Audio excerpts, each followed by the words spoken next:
Olá, pessoal do sexto ano, bom dia, tudo bem com vocês?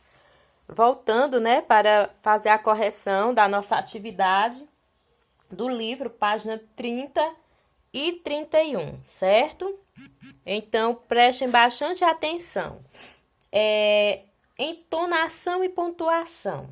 Leia um trecho do livro, Se a Memória Não Me Falha, de Sylvia Ortoff, em que a autora recria em escrita autobiográfica um episódio ocorrido na escola que frequentava quando menina.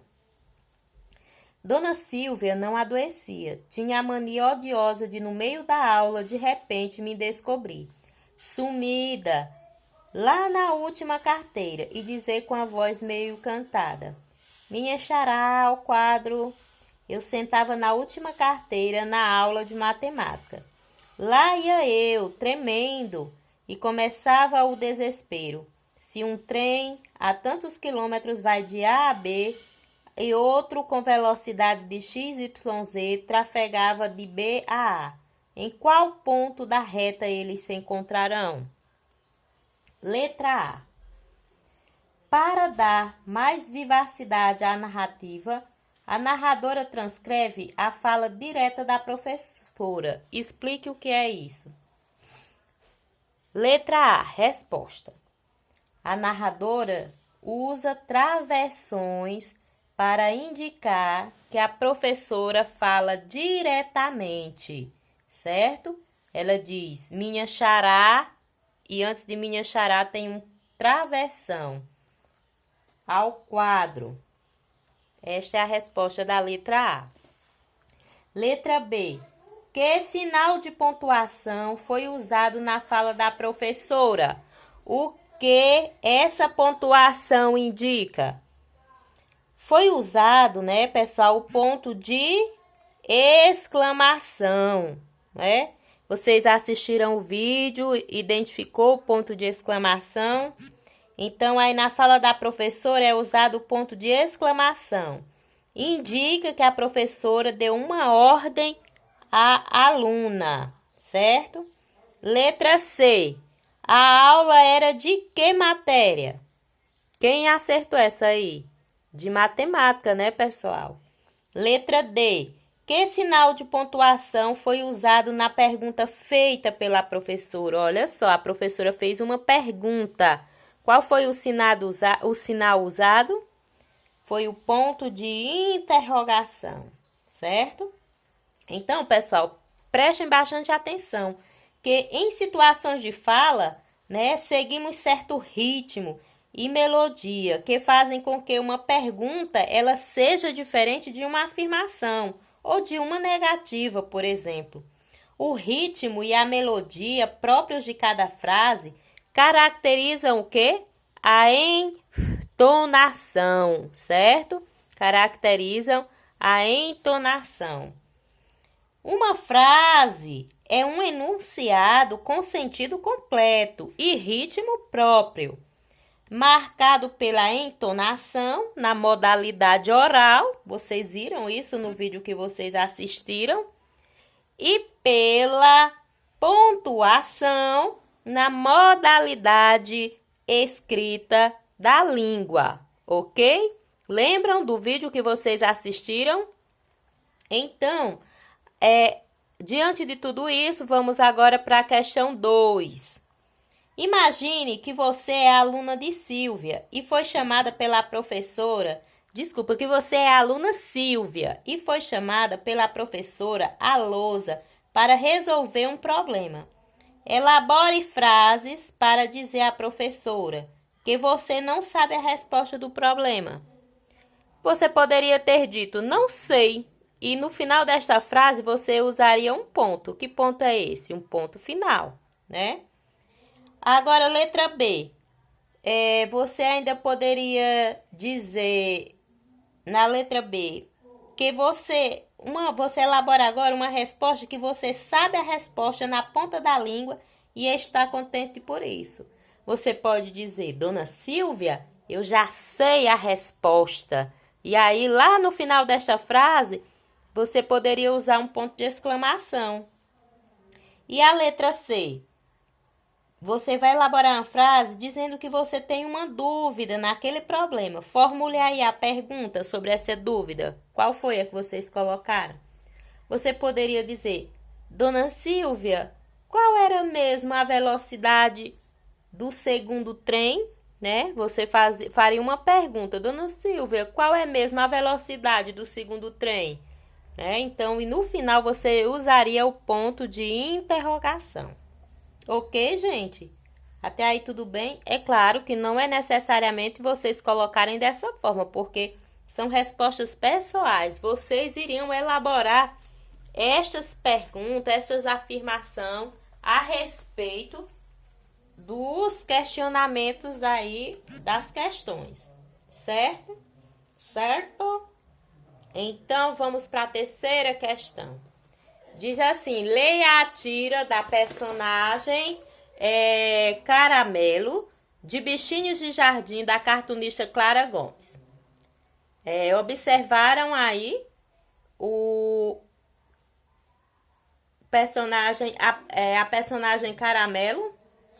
Então, que história a tira narra, minha gente? O que vocês observaram?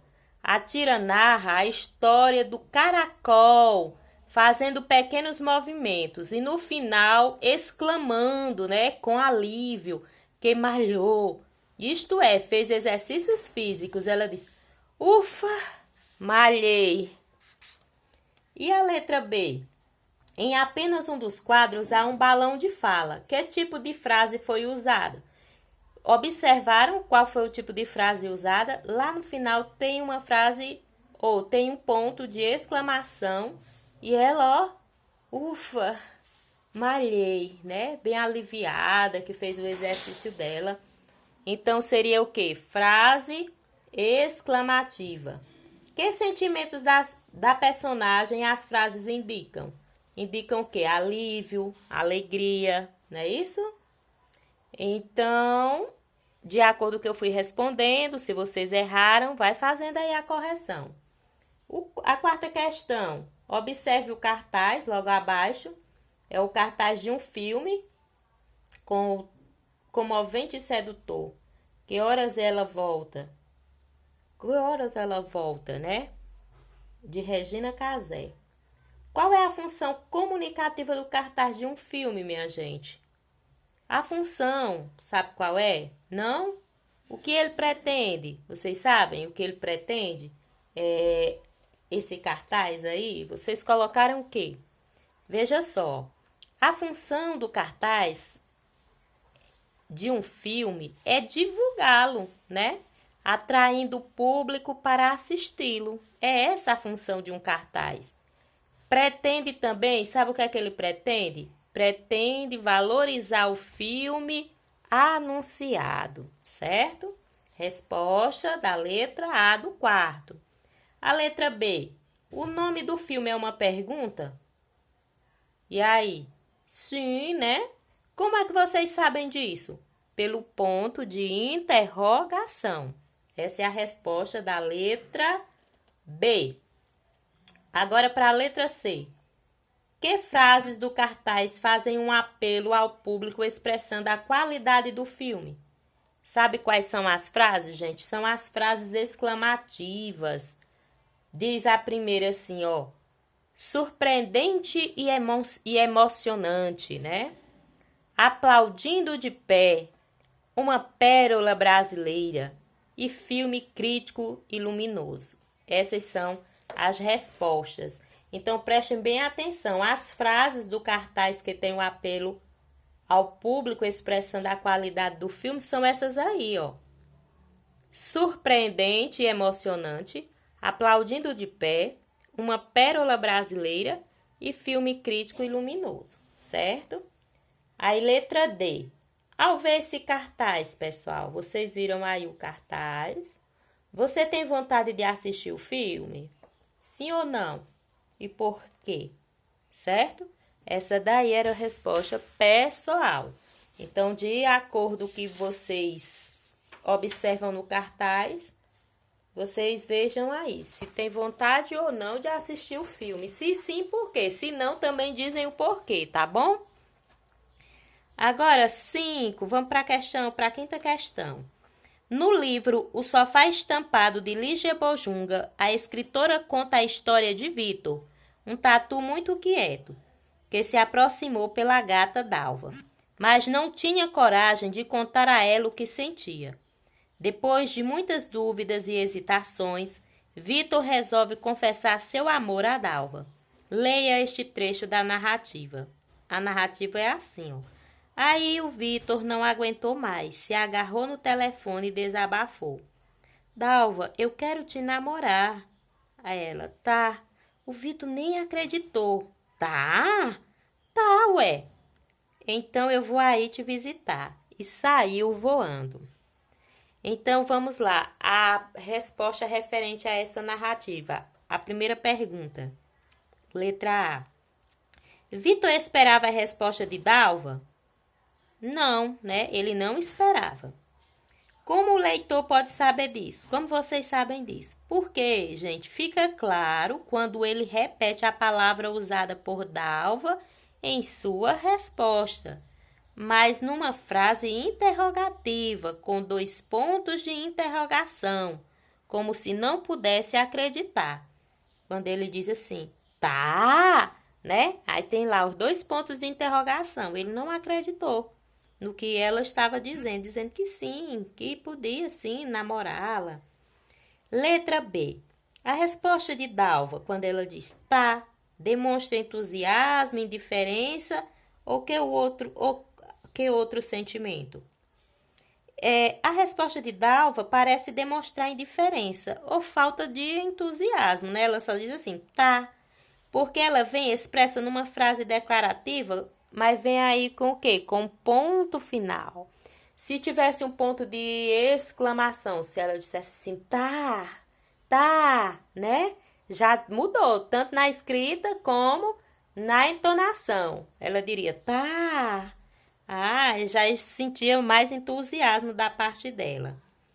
Letra C.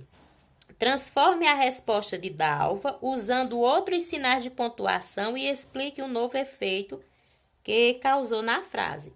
Então, por exemplo, vocês poderiam colocar, ela poderia responder assim, claro, eu quero, e colocaria um ponto de exclamação no final. Mudaria o sentido? Vocês perceberiam mais entusiasmo? Ou se ela tivesse dito assim, como você tem coragem de me dizer isso?